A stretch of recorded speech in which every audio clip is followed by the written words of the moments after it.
My son wants to live with me, Your Honor. Melissa's voice carried perfectly through the hushed courtroom, her practiced sincerity making me grip the wooden bench until my knuckles turned white. 8 months since we buried my son David, and here we were, fighting over the only piece of him left in this world, his 12-year-old son, Ethan. I watched my grandson's shoulders tense under his navy blue blazer.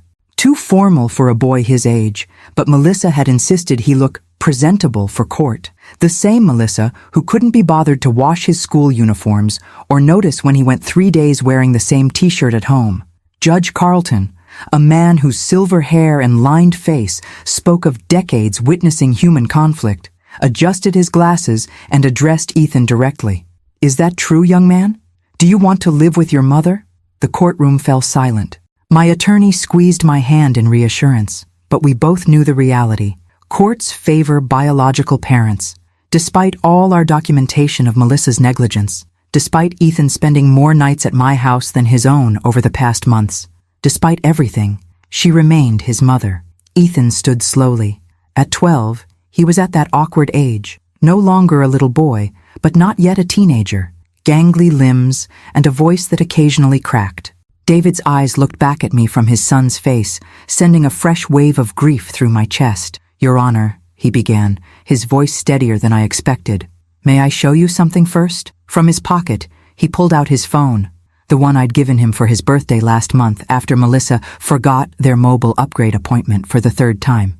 I have a recording from last night, Ethan continued. I think it will help you understand. Melissa's perfectly composed expression slipped. Objection, Your Honor.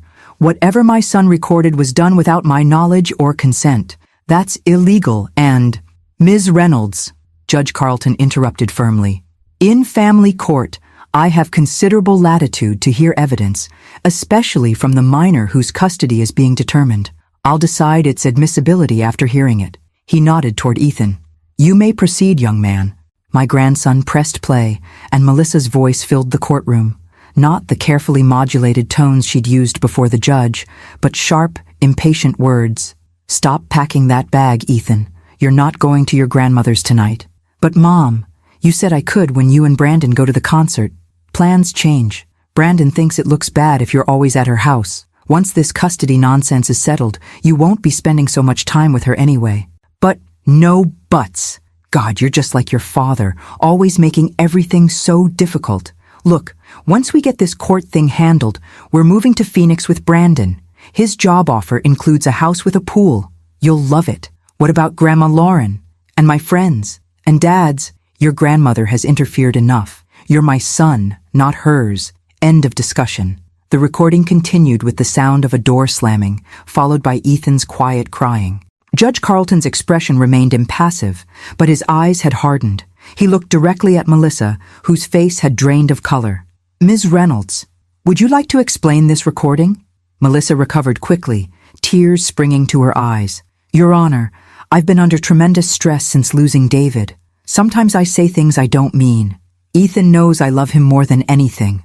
I bit my tongue so hard I tasted blood. 8 months of watching her neglect Ethan while she rebuilt her social life. 8 months of him showing up at my doorstep hungry, or with homework unsigned. 8 months of her canceling her parenting time at the last minute. And now this performance. Judge Carlton wasn't finished. Ethan, is there more to this recording? My grandson nodded, his fingers trembling slightly as he found another timestamp. This is from later last night, when Mom thought I was asleep. He pressed play again. This time, we heard Melissa speaking to Brandon, her boyfriend of 5 months. The lawyer says once I have full custody, we'll have more flexibility with Ethan's trust fund for educational and living expenses. That old witch won't be able to block anything. Brandon's voice, smooth and calculating. And the house? David's life insurance? The house is already mine, but the insurance mostly went into Ethan's trust. That's what I'm telling you. Once we have full custody and move to Arizona, we can petition to be the sole trustees. Lauren won't have any say. I watched the judge's expression darken as the recording continued, detailing Melissa and Brandon's plans for the money my son had left to secure his child's future. Money that had become, it seemed, Melissa's primary interest in maintaining custody. When the recording ended, Judge Carlton removed his glasses and pinched the bridge of his nose. The courtroom remained silent. the truth hanging heavy in the air. "We'll take a 30-minute recess," he finally announced. "When we return, I'll hear final arguments before making my decision." As we filed out of the courtroom, my attorney leaned close. "That recording changes everything, Lauren.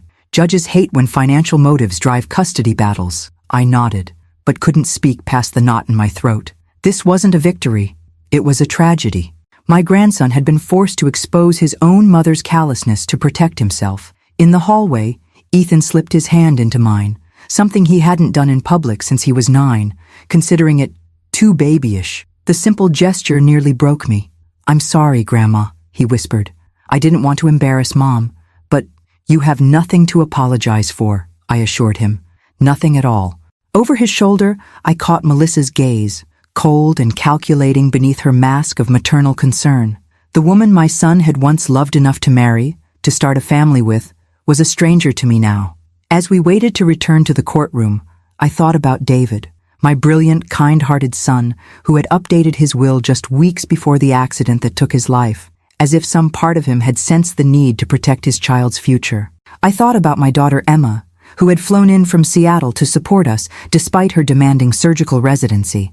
And I thought about Ethan, forced to grow up too quickly in the past 8 months. Whatever happened next, one thing was certain. I would not let David down. I would protect his son, no matter what it took. The bailiff called us back into the courtroom, and I straightened my shoulders, ready to face whatever came next, for Ethan, for David, for the family that remained. Judge Carlton's decision still echoed in my ears as I unlocked the door to my home. Now officially Ethan's home as well, at least temporarily. Temporary full custody is granted to the maternal grandmother, Lauren Carter, pending a full home study and psychological evaluation of all parties. The court finds sufficient evidence of potential financial exploitation to warrant immediate intervention. Melissa's face when the ruling was announced would haunt me for years, shock dissolving into calculated fury as she realized her plans had unraveled in the space of a 30-minute recording. Her parting words in the courthouse parking lot still hung in the air between Ethan and me. "This isn't over. Not by a long shot." "Can I put my stuff in the blue room?" Ethan asked, breaking the silence as we entered the house. The blue room had been his designated space in my home since he was a toddler, gradually evolving from nursery to child's bedroom to the current preteen haven with its space posters and bookshelf full of science fiction. "Of course," I replied, trying to sound normal, as if this were just another weekend visit and not the beginning of a new chapter neither of us had anticipated. "Are you hungry? I could make grilled cheese." He nodded, dropping his backpack by the stairs. "Mom didn't. There wasn't much breakfast this morning. She was busy getting ready for court." The casual mention of Melissa's neglect, so commonplace that Ethan mentioned it without emphasis, tightened something in my chest. How long had this been his normal? How much had I missed while trying to respect Melissa's role as his mother? As I prepared lunch, my phone rang. Emma calling from Seattle, anxious for news. "The judge gave me temporary custody," I told my daughter, keeping my voice low as Ethan arranged his belongings upstairs. "But it's just the beginning. Melissa's already threatening to fight." "Of course she is," Emma replied, her voice tight with the same frustration I felt. "Money has always been her primary motivation. Remember how quickly she tried to sell the house after Dad died?" I did remember. Just 6 weeks after my husband John's funeral 3 years ago, Melissa had suggested that downsizing might be healing for everyone. David had shut down the idea immediately, recognizing it as a transparent attempt to access equity rather than emotional closure. "The good news," Emma continued, "is that I've arranged to take a 2-week leave from the hospital. I'll fly in tomorrow to help with everything." Relief washed over me. Emma, my practical, determined daughter, who had followed her father into medicine, would be a crucial ally in the days ahead. At 34, she balanced her father's analytical mind with my own stubborn perseverance, qualities we would need in abundance. "Mom?" Ethan's voice from the doorway pulled me back to the present. "Is that Aunt Emma?" I handed him the phone, watching as his face brightened during their conversation. Emma had always been his champion, from teaching him to ride a bike when David was traveling for work to defending him fiercely when Melissa suggested his struggles in math were due to not trying hard enough, rather than the dyslexia that was later diagnosed. As they chatted, my phone pinged with a text message from my attorney. Melissa's lawyer requesting emergency hearing to overturn temporary custody order, claiming recording was illegal and grandson was coerced. Court date next Tuesday. Don't worry, we're prepared. The brief moment of peace shattered. Of course Melissa wouldn't accept the judge's decision. Of course she would claim manipulation. The trust fund David had established for Ethan was substantial. Nearly $2 million from his life insurance and company shares, with me and Emma as co-trustees until Ethan turned 25. In their recording, Melissa and Brandon had made it clear they believed gaining custody was the first step to accessing those funds. Grandma? Ethan's voice pulled me from my thoughts. He stood holding my phone, his expression suddenly years older than his 12 years. Mom's calling. Should I answer? The court order included reasonable phone contact between Ethan and Melissa. I nodded, though every instinct wanted to shield him from whatever manipulative tactics she might employ. Hi, Mom, he answered, his voice carefully neutral. Even from across the kitchen, I could hear Melissa's agitated tone, though not her specific words. Ethan's face remained impressively stoic as he listened. No, I wasn't coached, because it was the truth. No, Grandma didn't tell me to record anything. I did it because he fell silent, listening again. Then, with a firmness that startled me, I don't want to move to Phoenix with Brandon. I want to stay here, in Dad's house, in my school, with Grandma and my friends. Another pause. I know you're my mom. That doesn't mean... He stopped again, his expression clouding. That's not fair. Dad wouldn't want... Whatever Melissa said next made him flinch. He handed me the phone without another word and walked out of the kitchen, his shoulders rigid with suppressed emotion. Melissa, I began, keeping my voice level despite the anger boiling beneath the surface. You've turned my son against me, she hissed, dispensing with any pretense of civility. Congratulations, Lauren. I hope you're satisfied. Ethan made his own recording and his own decision to show the judge, I replied evenly. If you're unhappy with how you appear in that recording, perhaps you should reflect on your own behavior, not blame a 12-year-old boy or his grandmother. This is temporary, she spat. I'm his mother. No judge is going to permanently give custody to a 67-year-old woman over a biological parent. The jab at my age was deliberate and cutting. I was active and healthy, but the 15-year age gap between my children meant I was indeed older than most grandparents of 12-year-olds. It was a card Melissa would undoubtedly play in court. I'm not trying to replace you, I said, maintaining my composure with effort. I'm trying to provide stability for Ethan while you sort through your priorities. My priority is my son. Is it? Because based on that recording, your priority seems to be his trust fund. The silence that followed was brittle with rage. When Melissa spoke again, her voice had dropped to a dangerous whisper. You have no idea who you're dealing with, Lauren. None at all. The line went dead. I stood in my kitchen, phone still pressed to my ear, a chill settling between my shoulder blades. In the 8 months since David's death, I had watched Melissa transform from grieving widow to negligent mother to calculated opponent. What would she become next, now that her financial plans had been temporarily thwarted? From upstairs came the faint sound of Ethan's guitar, halting chords of the song David had been teaching him before the accident. The familiar melody steadied me, a reminder of what was at stake. My phone pinged with another text, this time from Emma. Flight lands 10:15 a.m. tomorrow. Don't worry, Mom. We've got this. I took a deep breath and began assembling grilled cheese sandwiches, choosing normalcy as my shield against the storm I knew was gathering. Ethan needed stability now more than ever, and I was determined to provide it, no matter what Melissa might do next. As I carried lunch upstairs to Ethan's room, I silently thanked David for his foresight in creating that trust with Emma and me as trustees. Without it, Melissa might have already depleted the funds meant to secure his son's future. With it, we at least had financial leverage in the battle ahead. What we didn't have was any idea how far Melissa would go to regain control, not just of Ethan, but of the money she believed should be hers. Emma's arrival the following morning brought a surge of energy into the house. My daughter had always been a force of nature, efficient, direct, and fiercely protective of those she loved. As a pediatric surgeon, she channeled these qualities into saving children's lives. Now she would use them to help save her nephew.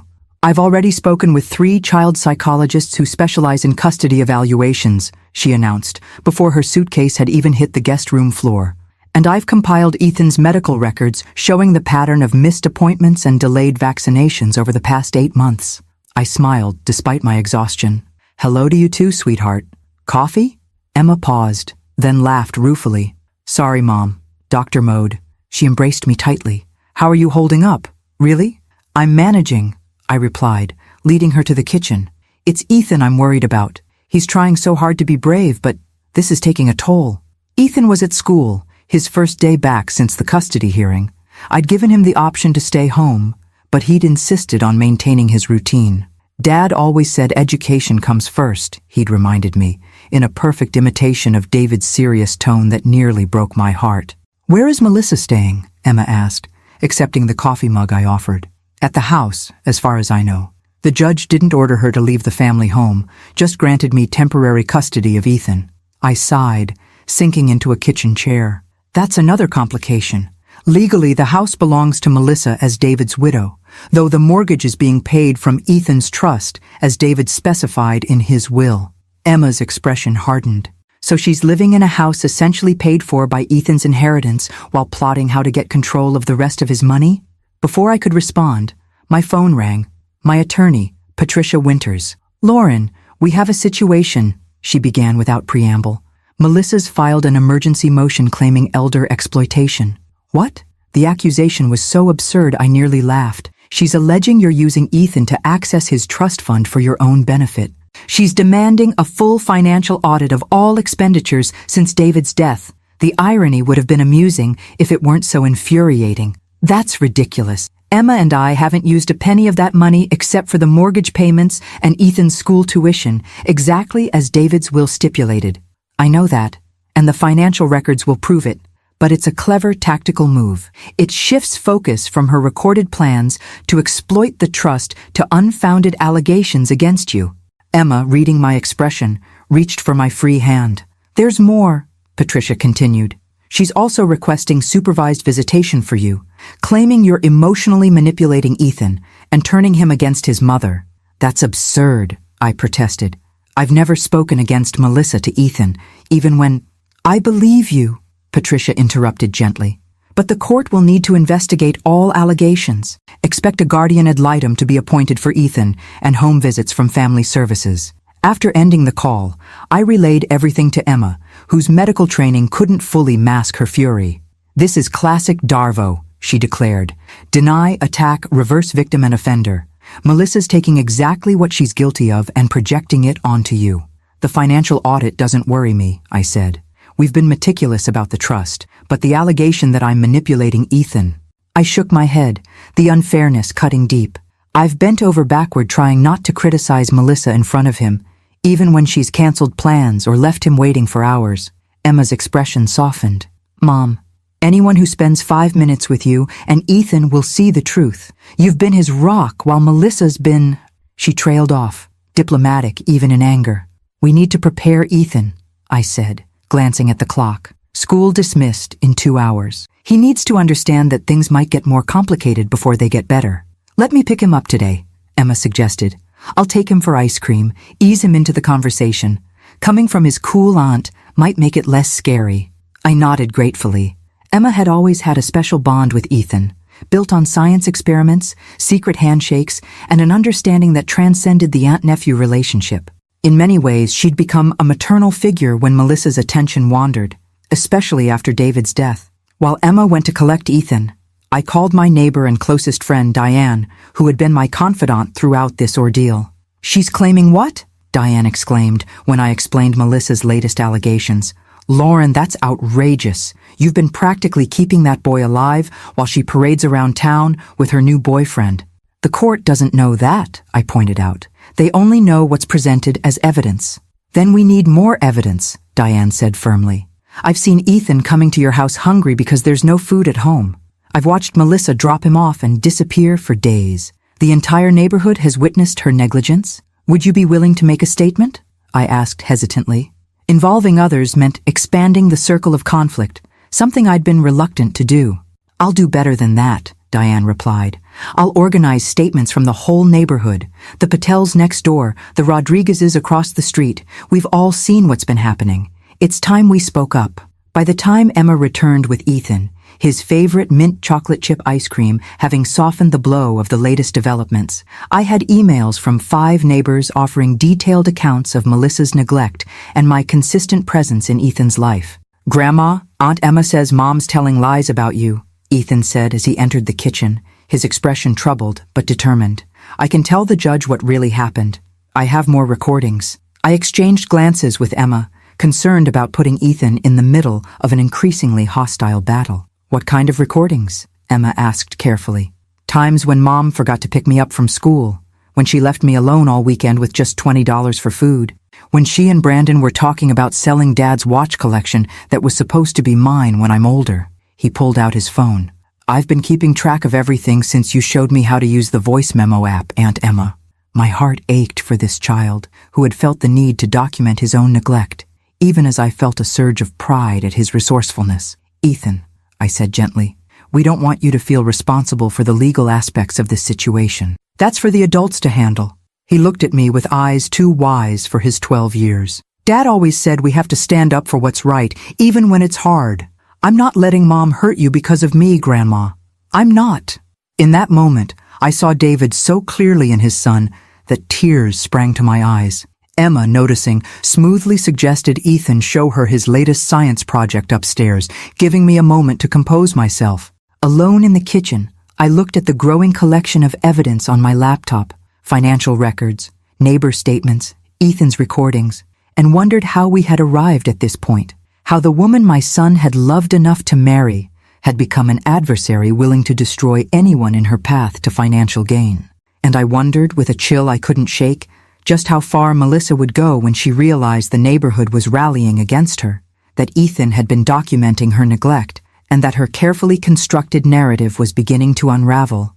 The answer, I feared, would prove far worse than anything we had prepared for. The first sign of Melissa's retaliation came at 3 a.m., a shattering crash that jolted me from sleep. I fumbled for my phone, heart pounding as I dialed 911. "Someone's broken my front window," I told the dispatcher, keeping my voice low. "My grandson is in the house. Please hurry." I crept to Ethan's room, relieved to find him still asleep, then cautiously approached the stairs. Glass glittered across my living room floor, surrounding a brick with a note attached, "Drop the case or worse, next time." When the police arrived minutes later, they documented everything methodically, the brick, the note, the shattered window, but their expressions remained professionally neutral when I suggested Melissa might be responsible. "Mrs. Carter will investigate all possibilities," the officer said carefully, "but without witnesses or camera footage, it's difficult to establish who did this." By morning, Emma had installed a security system with cameras covering every approach to the house, while Ethan watched wide-eyed, the reality of the situation finally penetrating his stoic facade. "Mom wouldn't really do that, would she?" he asked as we swept up the last glass shards. "Throw a brick through your window?" I chose my words carefully. "I don't know, sweetheart. People sometimes make poor choices when they're desperate." "It was Brandon," Emma stated flatly once Ethan was out of earshot. "Melissa's too calculating to do something this crude herself, but he's exactly the type to think intimidation will work." Patricia, when informed, immediately filed for a restraining order and submitted the incident as evidence of escalation. "This actually helps our case," she explained. "It demonstrates the lengths they'll go to maintain control." 2 days later, the second attack came, not physical, but perhaps more damaging. Melissa launched a social media campaign portraying herself as a grieving widow being separated from her son by a controlling mother-in-law.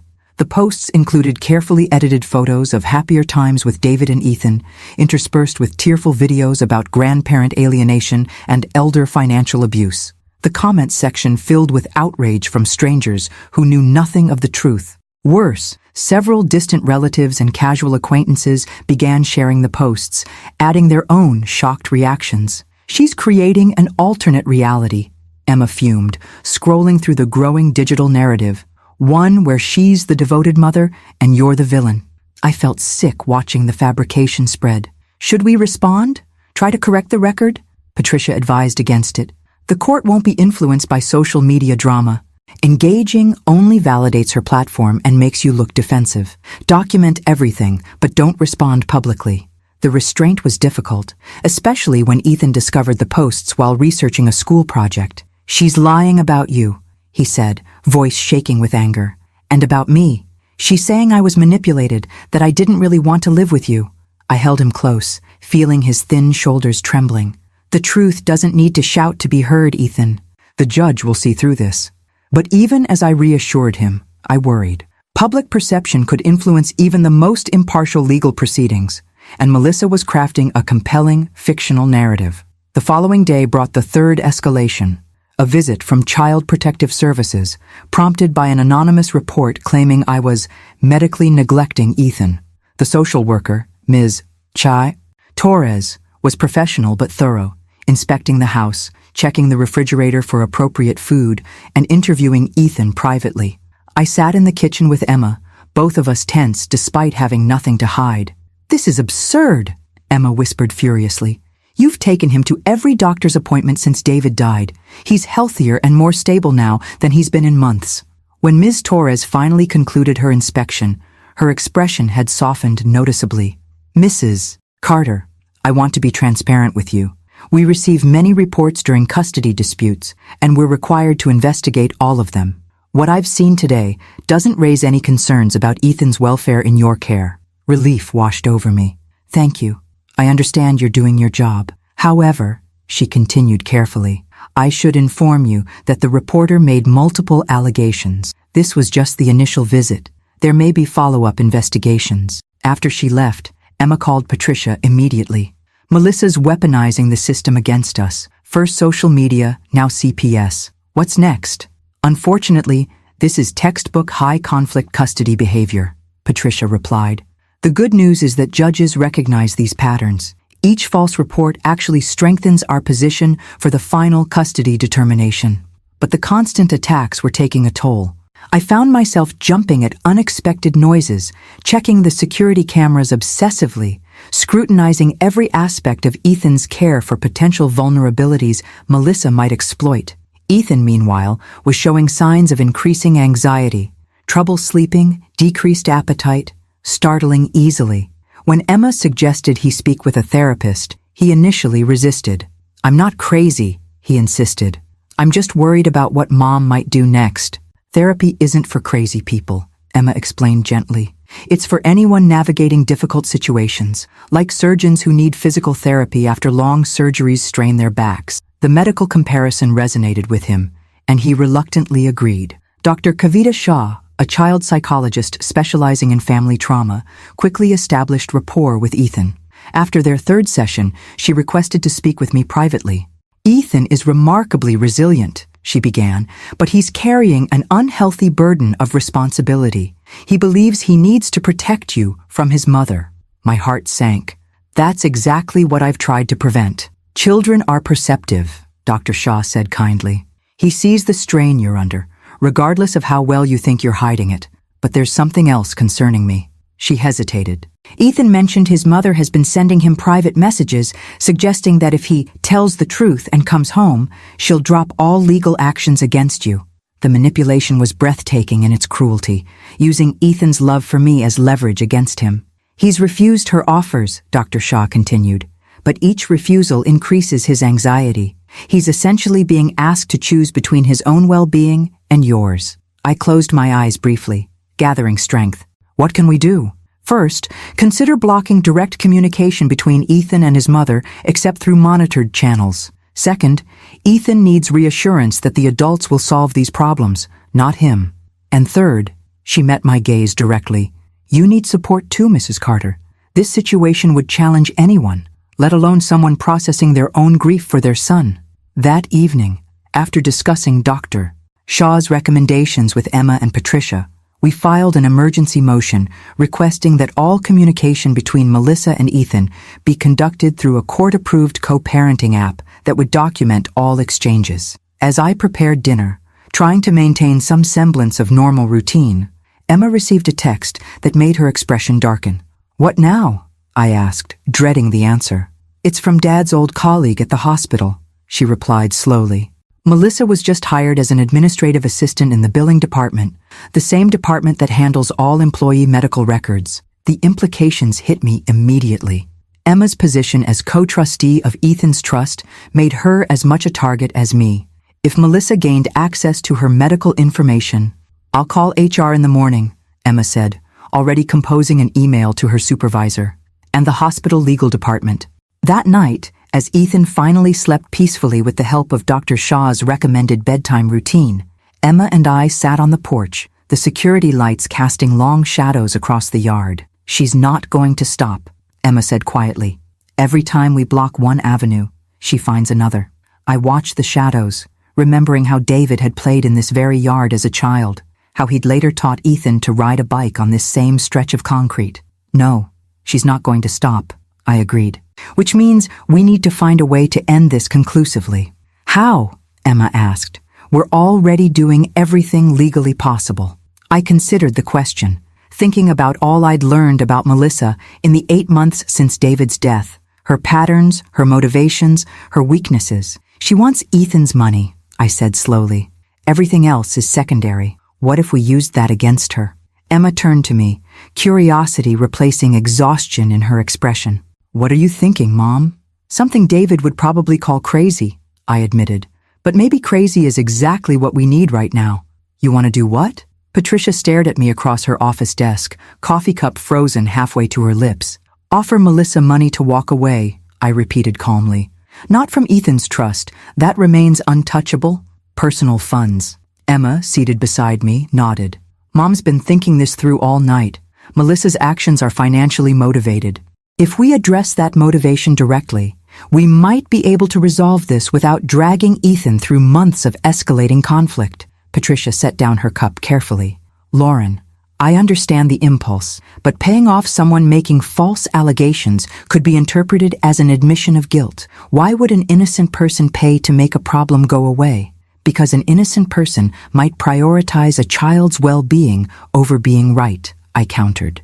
"Every day this continues damages Ethan further. The brick through the window, the CPS visit, the social media campaign, it's death by 1,000 cuts, and Ethan feels every one of them. Not to mention," Emma added, "Melissa's new position at the hospital gives her potential access to sensitive information. We've alerted HR, but systems have vulnerabilities. The longer this drags on, the more creative she'll become." Patricia leaned back, fingers steepled beneath her chin, a posture I recognized from our previous consultations. She was considering all angles, which was precisely why I'd hired her. "Let's assume the court grants you permanent custody," she said finally. "Melissa would still have visitation rights. She'd remain in Ethan's life, with ongoing opportunities to manipulate and undermine. Money might address her immediate motivation, but not her long-term presence." "That's the second part of the proposal," I explained. "We don't just offer money. We offer a clean break, a significant sum in exchange for voluntary termination of parental rights." The suggestion hung in the air, radical even to my own ears. Termination of parental rights was the nuclear option in family law, typically reserved for cases of severe abuse or abandonment. "Voluntary termination is extremely rare," Patricia said slowly. "Most courts won't even consider it without another parent ready to adopt. Which is why it would need to be Melissa's idea, not ours," Emma interjected. "We don't suggest termination. We simply make a financial offer for her to resolve the situation completely and see what she proposes." Patricia's expression remained skeptical. Even if she suggested it herself, a judge would scrutinize any agreement heavily. There would need to be a compelling reason beyond financial consideration. "What about relocation?" I suggested. Melissa mentioned moving to Phoenix with Brandon. If she presented termination as a compassionate choice, allowing Ethan stability rather than cross-country visitation, it might be more palatable to the court. "And if she brought up the idea first," Emma added, "after we've established a pattern of her prioritizing money over Ethan's welfare, it would reinforce our narrative rather than undermine it." Patricia tapped her pen thoughtfully against her legal pad. "It's unorthodox," she admitted, "but given the circumstances, how would you envision approaching her?" "Not directly," I said firmly. "That's too risky. We need a neutral third party, someone who could float the concept without it being traced back to us." "I might have an idea," Emma said slowly. "Brandon's ex-wife is a scrub nurse at my hospital. From what I've heard, they had an extremely contentious divorce, largely due to financial issues. She might be motivated to disrupt his latest meal ticket. Patricia raised an eyebrow. You want to recruit the boyfriend's ex-wife as an intermediary? That's creative problem-solving, Emma finished with a hint of her father's wry humor. Something surgeons excel at. It's risky, I acknowledged, but every option before us carries risk. This at least gives us some control over the narrative. After another hour of discussion, refining the approach and anticipating potential pitfalls, Patricia reluctantly agreed to draft a neutral settlement offer, one that mentioned financial compensation without specifying the purpose, carefully worded to avoid any suggestion of impropriety. Remember, she cautioned as we prepared to leave, this needs to appear as though you're merely open to resolving the conflict efficiently. Nothing that could be construed as buying custody or encouraging termination of rights. Those suggestions need to come from Melissa, documented without our fingerprints anywhere near them. As Emma and I drove home, the weight of what we were considering settled heavily on my shoulders. Was I truly prepared to essentially purchase my grandson's freedom from his mother? What would David think of such a strategy? You're second-guessing, Emma observed, reading my expression with the same perceptiveness she'd inherited from her father. Wouldn't you? I sighed. It feels mercenary. It's pragmatic, Emma corrected. Dad was an idealist in many ways, but as a doctor, he understood triage. Sometimes you have to address the most immediate threat to preserve what matters most. And if it works? I asked. If Melissa actually agrees to termination, what do we tell Ethan? That his mother sold her rights for a payout?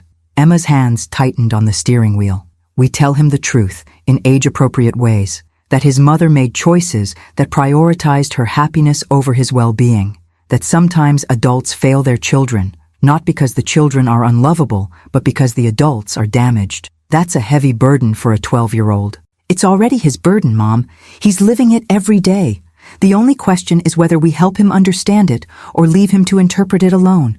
When we arrived home, Diane was on the porch with Ethan, supervising as he repainted the railing, a project he'd requested, explaining solemnly that constructive activities help process difficult emotions, according to Dr. Shaw. Perfect timing, Diane called as we approached. We're just finishing the first coat. Ethan has quite the eye for detail. My grandson looked up, paint smudged across one cheek, the first genuine smile I'd seen in days lighting his face. Grandma, do you like the blue? It's almost the same color Dad and I painted my treehouse. The simple joy in his expression, the connection to David he was working to maintain, strengthened my resolve. This child deserved stability, security, and peace, not to be a pawn in his mother's financial schemes. That evening, after Ethan had gone to bed, Emma made the call to Brandon's ex-wife, carefully framing the conversation as one healthcare professional to another, concerned about a child caught in an increasingly volatile situation. 3 days later, as Ethan and I worked in the garden, my phone rang with an unknown number. Lauren, Melissa's voice was cool, controlled. I think it's time we discussed a permanent resolution to our situation, one that benefits everyone involved. I met Emma's gaze across the yard, where she'd been pretending to read while actually monitoring the security cameras. I'm listening, I replied, matching Melissa's businesslike tone while my heart raced with cautious hope. The first piece of our strategy had worked. Now came the delicate part, allowing Melissa to believe the most reprehensible solution was her own brilliant idea. Let's be practical about this situation, Melissa continued, her voice carrying the smooth confidence of someone who believes they're in control. This legal battle is costly for everyone involved, emotionally and financially. There's a simpler solution. I remained silent, letting her fill the space, a technique I'd learned during my years teaching high school English. The most revealing statements often emerge when people are uncomfortable with silence. I'm considering relocating to Phoenix with Brandon, she continued after a moment. His job offer includes significant advancement opportunities, and frankly, there are too many painful memories here since David's death. I understand, I replied neutrally, giving nothing away. Ethan has mentioned you were discussing a move. A brief hesitation. Yes, well, that's part of what I wanted to discuss. Long-distance co-parenting would be challenging, especially with our current dynamics. I could almost hear her calculating her next words, weighing how direct to be about her true intentions. It occurs to me, she finally said, that there might be an arrangement that would benefit everyone. Ethan is clearly attached to you and Emma. He's established at his school, has his friends here. Uprooting him might not be in his best interest. The sudden concern for Ethan's welfare would have been touching if it weren't so transparently strategic. I remained silent, waiting. I'm wondering if we might consider a more permanent arrangement, Melissa continued, her voice dropping slightly as if sharing a confidence. One where Ethan remains with you, and I move forward with my life in Phoenix. What exactly are you proposing, Melissa? I asked, careful to keep any hint of eagerness from my voice. A clean break, she replied promptly. I've been researching options. Did you know that voluntary termination of parental rights is possible under certain circumstances, particularly when another family member is prepared to assume full responsibility? And there it was, the suggestion we'd hoped she would make, now presented as her own compassionate idea. Patricia had warned us to let Melissa articulate the proposition clearly, to create an unambiguous record of her initiative. That's a significant step, I observed, deliberately neutral. Termination of rights is permanent. Exactly, she agreed, a new eagerness entering her voice. No more court battles, no more conflict. Ethan stays where he's comfortable, and I can move forward without constant legal entanglements. I see, I said carefully. And what would this arrangement entail, practically speaking? The brief pause told me we'd reached the crux of the conversation, the part Melissa had been leading toward all along. Well, there would be financial considerations, she said delicately. After all, I'd be relinquishing my claim to make decisions about Ethan's future, including his inheritance management. You're suggesting compensation, I clarified, ensuring the terms were explicit. I prefer to think of it as recognition of the sacrifice involved, Melissa countered smoothly. I am his mother, after all. Legally walking away from that relationship deserves acknowledgement. I took a steadying breath, feeling Emma's attentive gaze from across the yard. What kind of acknowledgement did you have in mind? $250,000, Melissa stated without hesitation, as if she'd calculated the precise value of her maternal rights. A one-time payment, after which I would voluntarily terminate all parental rights and legal claims regarding Ethan.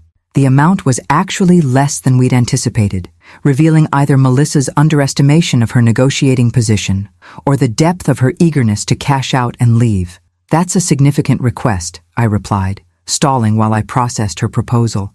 I would need to consult with my attorney about the legality of such an arrangement. Of course, Melissa agreed readily. I've already spoken with mine. It's unconventional, but not unprecedented. The key is presenting it to the court as a mutual recognition that Ethan's stability is best served by remaining with you, while I pursue opportunities that would otherwise require disrupting his life. Her rehearsed explanation sounded reasonable, even altruistic, a mother sacrificing her rights for her child's well-being, with financial compensation merely an incidental factor. The narrative was cleverly constructed to disguise the reality. She was selling her son for $250,000.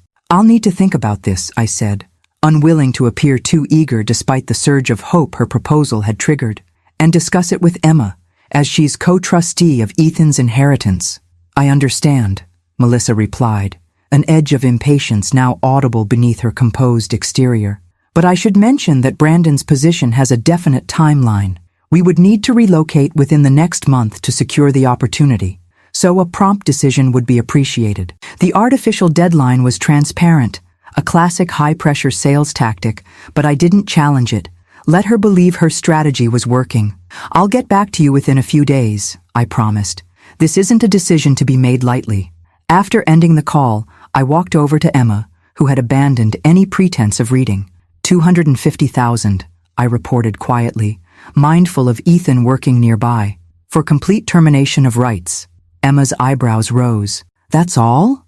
I was expecting at least double that. She must be desperate to leave, I observed, or Brandon's opportunity is time-sensitive for reasons she hasn't shared. So we counteroffer? Emma asked. I shook my head slowly.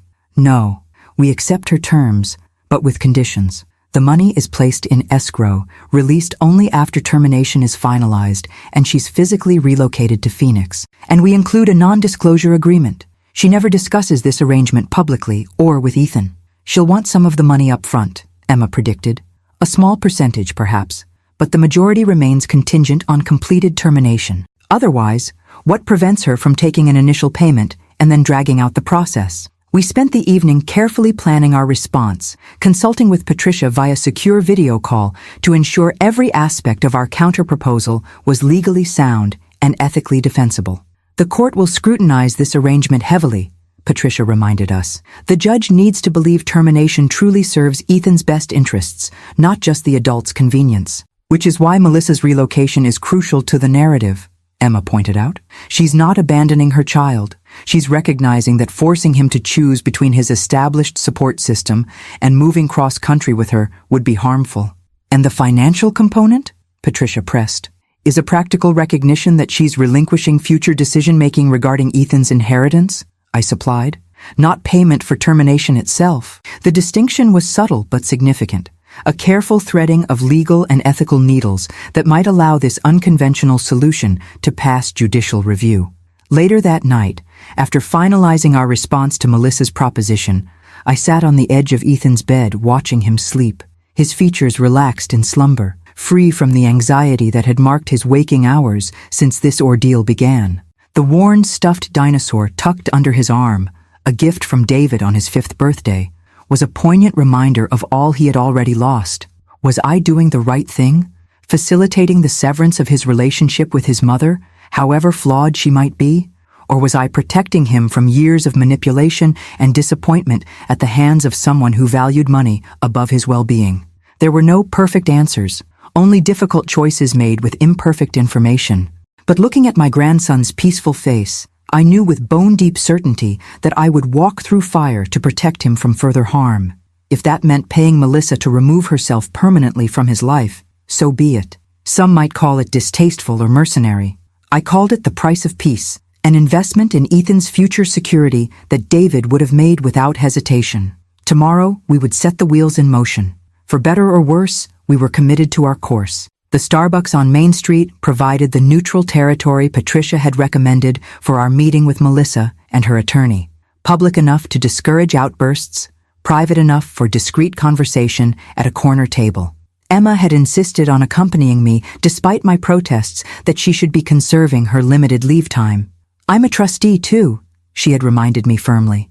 Besides, Melissa is less likely to try manipulation tactics with both of us present. We arrived 15 minutes early. A strategic decision to claim the optimal seating position. Patricia joined us shortly after, meticulously organized as always with color-coded folders containing our counter-proposal and supporting documentation. Remember, she cautioned in a low voice, let me lead the legal discussion. If Melissa tries to engage you emotionally, redirect to the practical aspects of the agreement. Melissa arrived precisely on time, accompanied by a sleek man in his 50s whose tailored suit and calculated smile marked him as the type of attorney who specialized in aggressive negotiation. Brandon waited outside in the parking lot, a detail that struck me as oddly telling. He wanted the benefits of Melissa's potential windfall, but preferred to keep his hands clean of the actual transaction. Lauren, Emma, Melissa nodded curtly as she took her seat. All pretense of familial warmth abandoned now that we'd moved to the business phase of our relationship. This is Gregory Walsh, my attorney. After brief introductions, Patricia opened her primary folder. We've reviewed your client's proposal for voluntary termination of parental rights in conjunction with her relocation plans. My clients are prepared to accept the financial terms, with certain conditions. Walsh raised an eyebrow, clearly surprised by our lack of resistance to the amount. What conditions? Patricia slid a document across the table. The full agreement is outlined here, but essentially, the $250,000 would be placed in escrow, with 15% released upon signing the preliminary agreement, and the remainder disbursed after court approval of termination and verification of Ms. Reynolds' relocation to Arizona.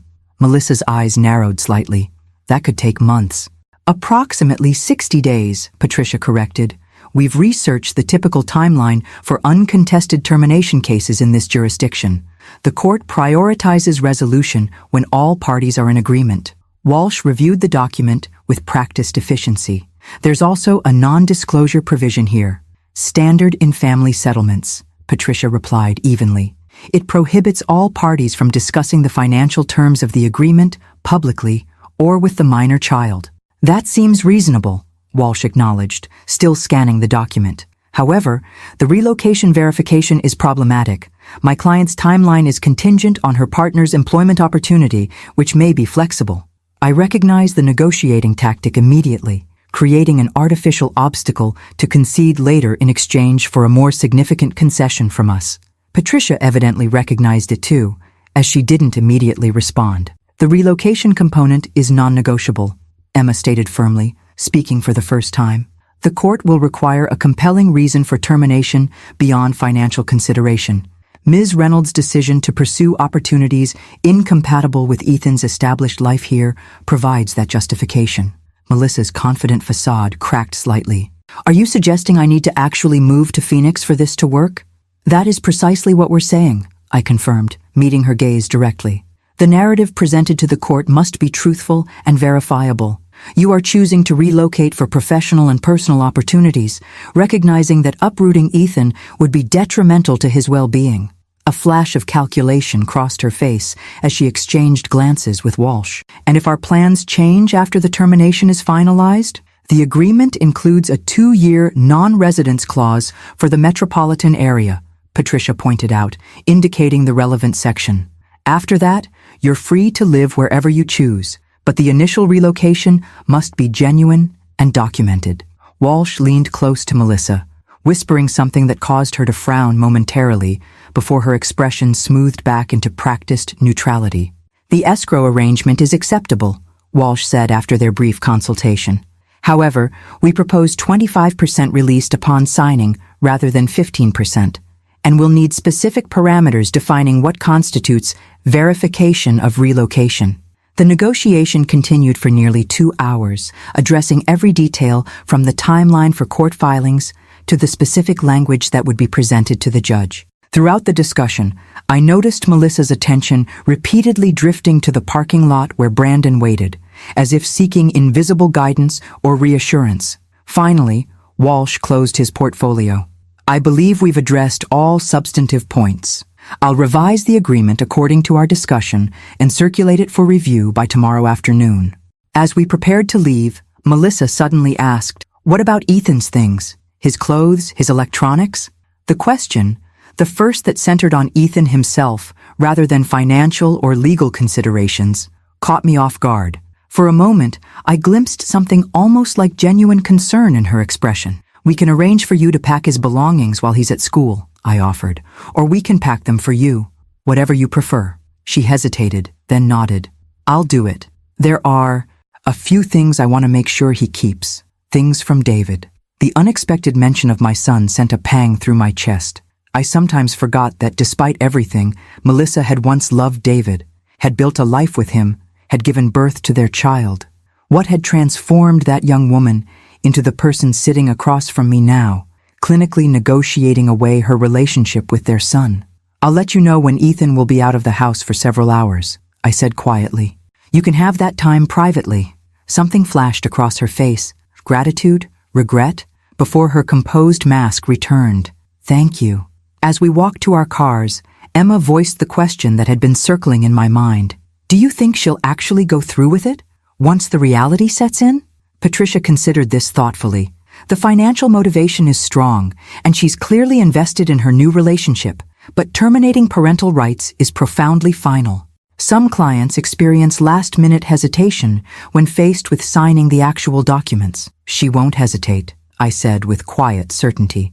"Not if the money is sufficient, and her path forward with Brandon remains clear." "How can you be so sure?"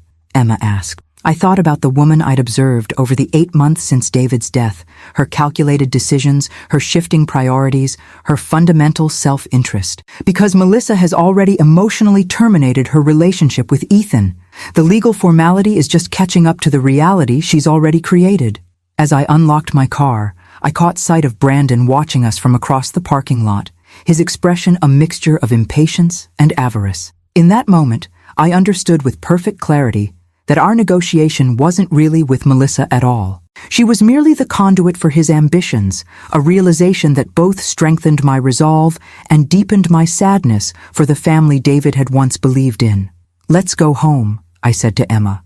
"Ethan will be wondering how the meeting went." What I wouldn't tell him, not yet, was how his mother had put a price tag on their relationship and how readily we had agreed to pay it. But why does Mom need to pack my stuff? Ethan asked, confusion clouding his face as I explained the arrangements for the following day. I'm staying here, right? We sat at the kitchen table, afternoon sunlight streaming through windows that had been replaced after the brick incident. 3 weeks had passed since our negotiation meeting. The revised agreement had been signed, the initial payment transferred to escrow, and preliminary court paperwork filed. Tomorrow, Melissa would come to collect Ethan's belongings from the family home while he spent the day with Emma at the Science Museum. Yes, you're staying here, I assured him. But since your mom is moving to Phoenix, she needs to sort through your things at her house and decide what should come here permanently. It wasn't the complete truth, but it was age-appropriate, the approach Dr. Shaw had recommended as we prepared Ethan for the changes ahead. We hadn't yet explained the concept of termination of parental rights, instead focusing on the more immediate reality of Melissa's relocation. Ethan frowned, processing this information with the careful deliberation that reminded me so much of David. Does she have to move? Couldn't she stay here and we could figure out, normal custody stuff? The question revealed what I had suspected. Beneath Ethan's apparent acceptance of the situation, part of him still hoped for reconciliation with his mother. Despite her neglect, despite the recorded evidence of her priorities, she remained his mother. That primal bond couldn't be severed by logic alone. Your mom has made her decision, I said gently. She believes this move represents an important opportunity for her future with Brandon. More important than me, Ethan said flatly, the hurt barely concealed beneath his matter-of-fact tone. I resisted the urge to agree or to disparage Melissa. Dr. Shaw had emphasized the importance of allowing Ethan to form his own conclusions without adult influence. I can't speak to your mom's priorities, Ethan. I can only tell you that Emma and I are committed to providing you with stability and support, no matter what. He nodded, but his expression remained troubled. Can I at least call her tomorrow, to say goodbye before she packs everything up? The request caught me off guard. Since the custody hearing, Ethan had shown little interest in communicating with Melissa, especially after discovering her social media campaign against me. The supervised calls mandated by the temporary custody order had been brief and awkward. Of course, I agreed, reaching for my phone. Would you like to call her now? He shook his head. No, tomorrow is better. Before she starts packing, I just want to tell her something. The cryptic response triggered a flutter of concern, but I respected his privacy. Ethan had demonstrated remarkable maturity throughout this ordeal. He deserved some agency in managing his relationship with his mother, even as it approached its legal conclusion. Later that evening, as Emma and I prepared dinner, I shared Ethan's request. Do you think we should be worried about what he wants to tell her? Emma considered this as she chopped vegetables with surgical precision. He's not confrontational by nature. My guess is he wants closure, perhaps to ask questions he's been hesitant to voice in our presence, or to make one last attempt to change her mind, I suggested, the possibility sending a chill through me despite the kitchen's warmth. Even if that's his intention, would it be wrong to allow it? Emma challenged gently. If Melissa chose Ethan over Phoenix and Brandon, wouldn't that ultimately be better for him? A mother who actually prioritizes her child? The question gave me pause. Had I become so focused on winning this battle that I'd lost sight of what might truly be best for Ethan? If Melissa had a last-minute change of heart, rejected the money, and committed to genuine co-parenting, wouldn't that represent healing rather than defeat? You're right, I acknowledged. If she chose Ethan, I would adjust. The words felt inadequate to describe the complex recalibration such a development would require, but they were honest. She won't, Emma said quietly, her certainty matching my own earlier assessment. But Ethan needs to know he was given every opportunity to maintain that relationship. Otherwise, he might spend years wondering if he could have prevented the rupture. Dr. Shaw confirmed this perspective during our phone consultation that evening after Ethan had gone to bed. Allowing Ethan some agency in this transition is crucial for his long-term adjustment, she explained. Even if the conversation is painful, it's better than the alternative of feeling powerless in a situation that fundamentally alters his life. The following morning brought unseasonable rain, matching the somber mood as Ethan prepared for his day with Emma.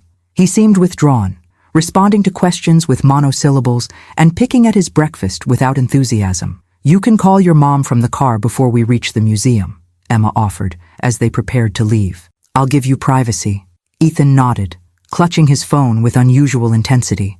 As they headed toward the door, he suddenly turned back and hugged me fiercely, a spontaneous gesture that caught me by surprise. "Love you, Grandma," he whispered, before pulling away, eyes suspiciously bright. "Love you too," I replied, throat tight with emotion. "Have fun at the museum." After they departed, I busied myself with practical tasks, laundry, meal preparation for the week ahead, organizing the guest room that would soon become Ethan's permanent space. Anything to distract from the knowledge that across town, Melissa was systematically removing herself from her son's life. Patricia called mid-morning with an update. Melissa's attorney has confirmed she'll be at the house from noon until 3. The court date for the termination hearing has been set for 3 weeks from today. Assuming all goes as planned, this should be finalized before the new school year begins. "Has she mentioned any hesitation?" I asked, still processing my conversation with Emma the previous evening. "None," Patricia replied firmly. "In fact, she's requested information about expediting the process if possible. She's eager to complete the relocation." The confirmation simultaneously relieved and saddened me. Relieved because it suggested our path to stability for Ethan remained clear. Saddened because no mother should be eager to sever ties with her child, regardless of circumstances. Shortly after noon, Emma texted, "Call with M complete. Brief but intense. E upset but processing. Continuing with museum plans. Home around 4. I resisted the urge to ask for details, knowing Emma would share what was appropriate when they returned. Instead, I focused on preparing Ethan's favorite lasagna for dinner, a small comfort after what was clearly a difficult emotional experience. At precisely 3 o'clock, my phone rang with Melissa's number. I answered cautiously, uncertain what to expect after Ethan's conversation with her. "I've finished at the house," she said without preamble, her voice strangely subdued. "Everything's sorted and labeled. Ethan's clothes are packed in suitcases in his room. The things he specifically asked for are in boxes marked with his name."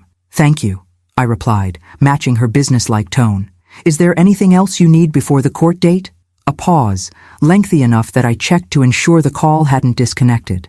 Then, in a voice barely above a whisper, he asked me why the money was more important than he was. The simple, devastating question hung between us, unanswerable in its brutal clarity. "What did you tell him?" I finally asked, when it became clear Melissa wouldn't continue without prompting. "The truth," she said, her voice steadying. "That I'm not cut out to be a mother.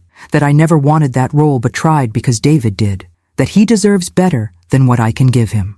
The raw honesty surprised me, contrasting sharply with the calculated manipulation she'd demonstrated throughout our legal battle.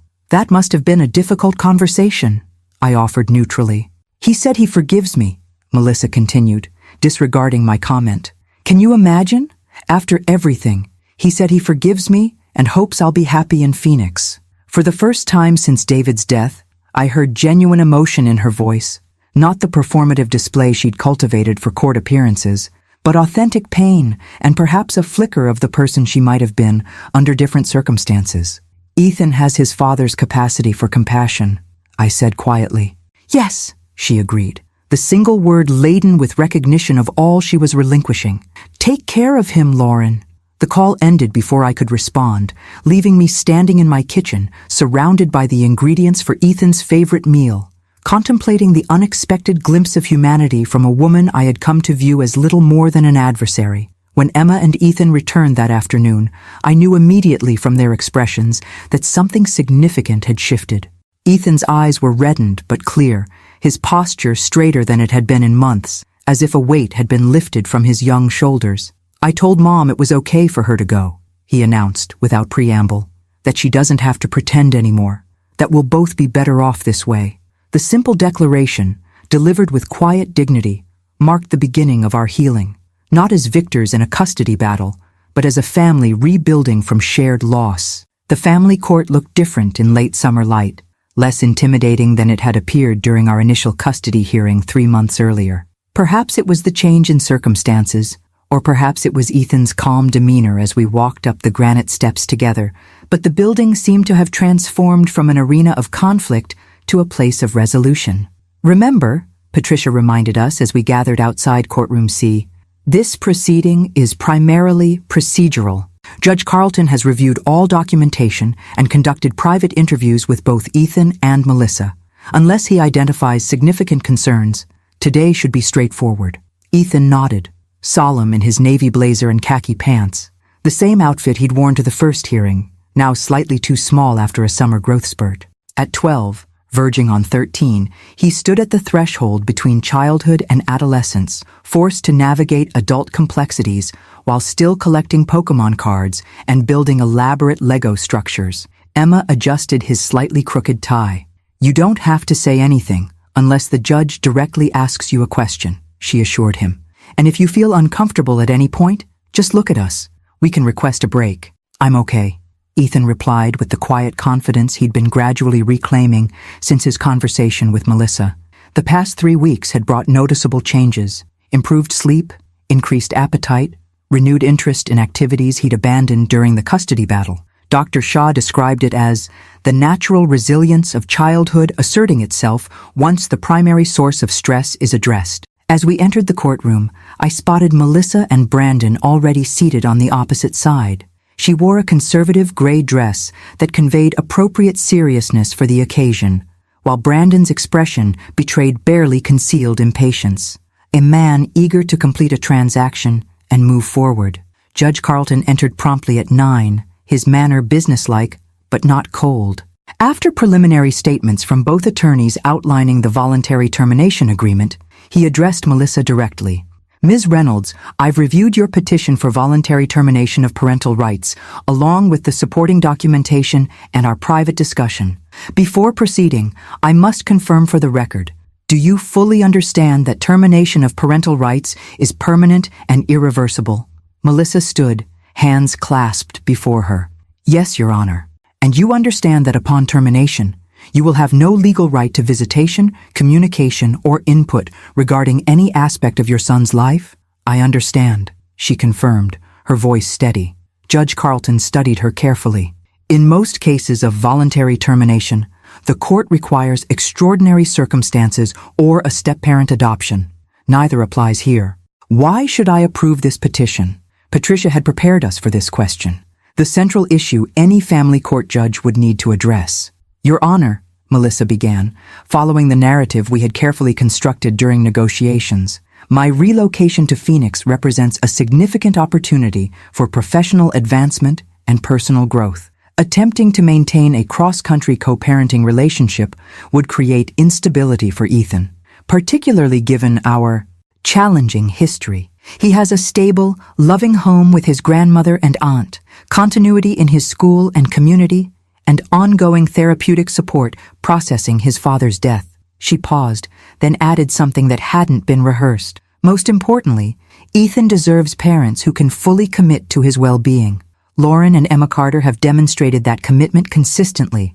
I have not." The simple admission, honest in a way I hadn't expected, seemed to register with Judge Carlton, whose expression softened slightly.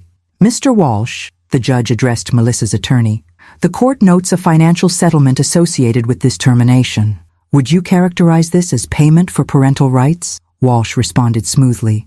"Not at all, Your Honor. The settlement addresses practical matters related to Ms. Reynolds' relocation and recognizes the significant financial responsibility the Carters are assuming. It's structured to facilitate a clean transition for all parties." Judge Carlton's slight frown suggested he wasn't entirely convinced by this characterization, but he moved on. "Ethan Reynolds," he said, his tone gentling as he addressed my grandson directly. "We spoke privately last week, but I want to confirm your position has not changed. Do you understand what's happening today?" Ethan stood, his voice remarkably steady. "Yes, sir. My mom is legally ending her role as my parent so she can move to Arizona. My grandmother will have full custody of me." "And you're comfortable with this arrangement?" Ethan nodded, then added with unexpected eloquence, "My dad used to say that family is about showing up, not just sharing DNA. My grandma and Aunt Emma have shown up for me every day. I'll be okay with them." A murmur rippled through the courtroom at the simple wisdom from a 12-year-old's perspective. I blinked back tears, recognizing David's oft-repeated philosophy in his son's words. Judge Carlton nodded thoughtfully. "Thank you, Ethan. You may be seated." After consulting several documents before him, the judge removed his glasses and addressed the courtroom. Having reviewed all relevant factors, including the guardian ad litem's recommendation, psychological evaluations, and my interviews with the parties, I find that the proposed termination serves the child's best interests under these specific circumstances. He turned to Melissa. Ms. Reynolds, are you making this decision freely and voluntarily, without coercion? Yes, Your Honor, she confirmed. And to the Carters, are you prepared to assume full legal responsibility for Ethan's care and well-being? We are, Emma and I responded in unison. Judge Carlton nodded once, decisively. Then, by the authority vested in me by the state, I hereby terminate the parental rights of Melissa Reynolds with respect to minor child Ethan David Reynolds, transferring full legal guardianship to Lauren Carter, with Emma Carter designated as successor guardian. The gavel struck with surprising gentleness, belying the monumental nature of what had just occurred. In that moment, the legal structure of our family was fundamentally altered, not creating something entirely new, but formalizing the reality that had been developing since David's death. As we gathered our belongings, Melissa approached hesitantly, maintaining a respectful distance from Ethan. The apartment lease in Phoenix starts next week, she said, addressing me rather than him. We'll be leaving on Tuesday. I wish you well, I replied with genuine sincerity, the bitterness of our conflict having gradually dissolved into something more complex. Not forgiveness exactly, but recognition of the human complexity beneath our adversarial positions. Melissa nodded, then turned to Ethan, uncertainty evident in her posture. After a moment's hesitation, he stepped forward and offered his hand with remarkable maturity. Goodbye, Mom, he said simply. I hope you find what you're looking for. Something flickered across Melissa's face, regret, relief, a complicated mixture of both, before she briefly clasped his hand. Take care of yourself, Ethan. You're going to be an amazing person. She turned quickly after that, rejoining Brandon, who had remained strategically distant during the exchange. They departed without looking back, their silhouettes framed briefly in the courtroom doorway before disappearing. Melissa walking out of Ethan's life with the same decisive finality with which the judge's gavel had fallen. Outside on the courthouse steps, Ethan stood between Emma and me, blinking in the bright August sunshine. Is it really over? He asked, his voice suddenly younger, more vulnerable than it had been inside. The legal part is, Emma confirmed, her arm around his shoulders. The rest, processing everything, building our new normal, that's ongoing, but we'll do it together. As we walked to the car, Ethan fell into step beside me. Dad would be okay with this, wouldn't he? He asked quietly. He wouldn't think I gave up on Mom too easily? The question pierced my heart, the child still seeking reassurance that he hadn't failed some invisible test of family loyalty. Your father, I said carefully, wanted one thing above all else, for you to be safe, loved, and happy. He would be incredibly proud of how you've handled this impossible situation with grace and compassion beyond your years. Ethan nodded, seemingly satisfied with this assessment. Can we stop for ice cream on the way home? To celebrate? The simple request, so normal, so blessedly ordinary, felt like the first genuine step into our future. Absolutely, I agreed. Today calls for a double scoop. As we drove away from the courthouse, I caught a glimpse of Ethan in the rearview mirror, his face turned toward the window, expression pensive but not despairing. We had navigated the most treacherous waters of our journey, not without damage, but without drowning. What remained was the careful, patient work of reconstruction. And for the first time since David's death, I allowed myself to believe we would not merely survive this ordeal, but eventually thrive beyond it. 1 year after the termination hearing, I stood in the doorway of what was now indisputably Ethan's room, watching as he carefully arranged his science fair display on his desk. The project, an impressively sophisticated analysis of water quality in local streams, had already won first place at his middle school. Tomorrow, it would compete at the regional level. Do you think the graphs are clear enough? He asked, adjusting the poster board slightly. At 13, Ethan had grown 4 inches in 12 months, his voice occasionally cracking as it transitioned toward adulthood. The gangly uncertainty of early adolescence was tempered by a quiet confidence that had gradually emerged as our lives stabilized. They're perfect, I assured him, suppressing a smile at his perfectionism, another trait inherited from his father. The color coding makes the data patterns immediately obvious. He nodded, satisfied with this assessment from a former English teacher. Dad would have loved this project, wouldn't he? He would have been absolutely fascinated, I confirmed. Probably would have suggested 3 more experiments before you'd even finished this one. Ethan laughed, the sound unburdened in a way that still occasionally surprised me. Aunt Emma said the same thing when I showed her the preliminary results. She wanted me to expand it to include watershed analysis. The easy mention of both his father and aunt reflected the healing that had gradually occurred over the past year. Emma had accepted a permanent position at Seattle Children's Hospital, but maintained her presence in Ethan's life through monthly visits and weekly video calls. Her professional success, recently published research on pediatric transplant outcomes, would have made David immensely proud. Dinner in 20 minutes, I reminded Ethan. Diane and Dr. Shaw are joining us, remember? I remember, he confirmed, already turning back to make final adjustments to his display. In the kitchen, I put the finishing touches on a celebratory meal, lasagna, still Ethan's favorite, garlic bread, and a salad featuring vegetables from the garden we had started together last spring.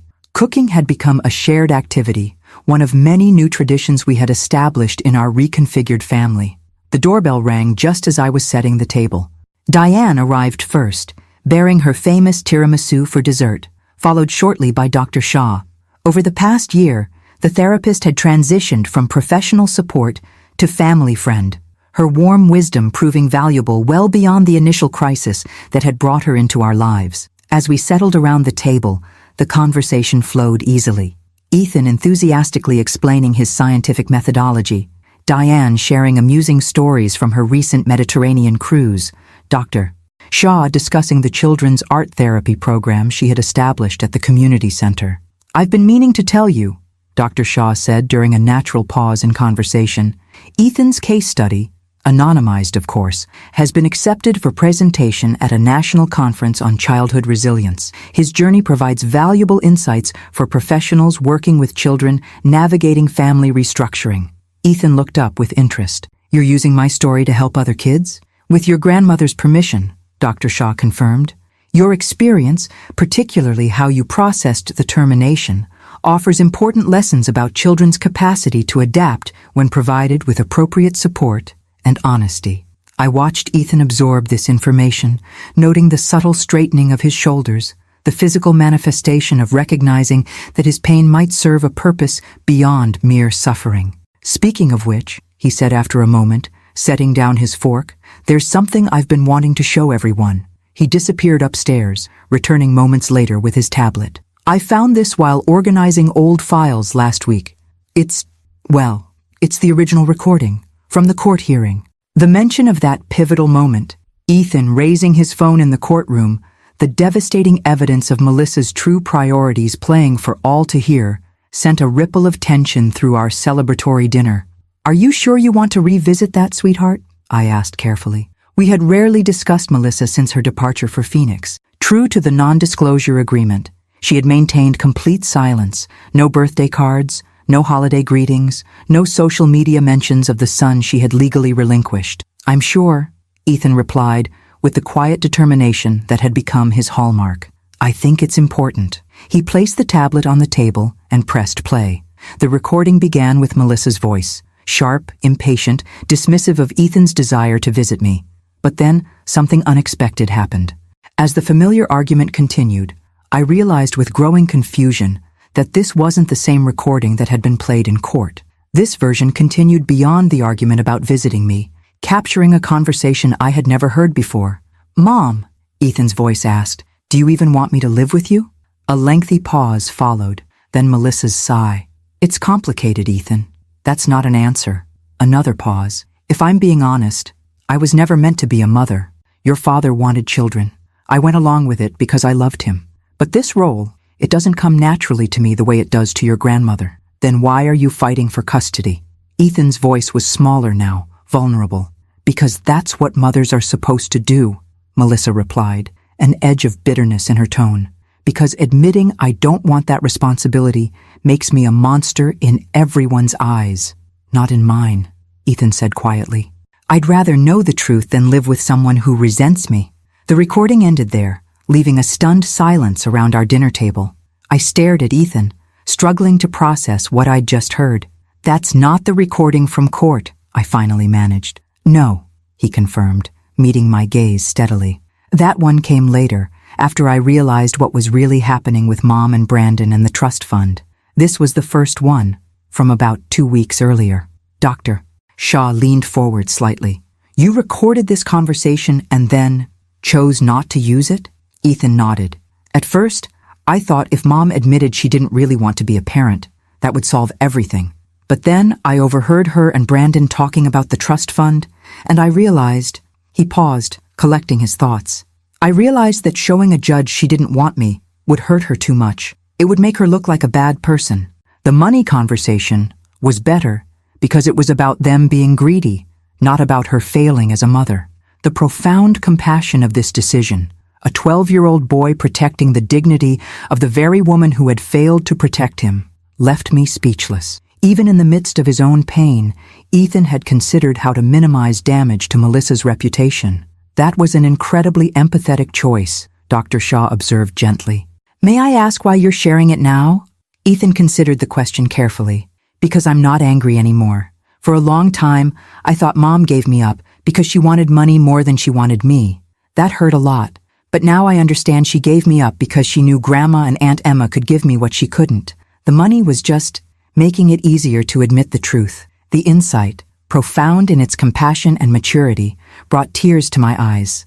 In that moment, I glimpsed the man Ethan was becoming. Thoughtful, perceptive, capable of understanding human complexity beyond his years. Your father would be so proud of the person you're becoming, I said softly.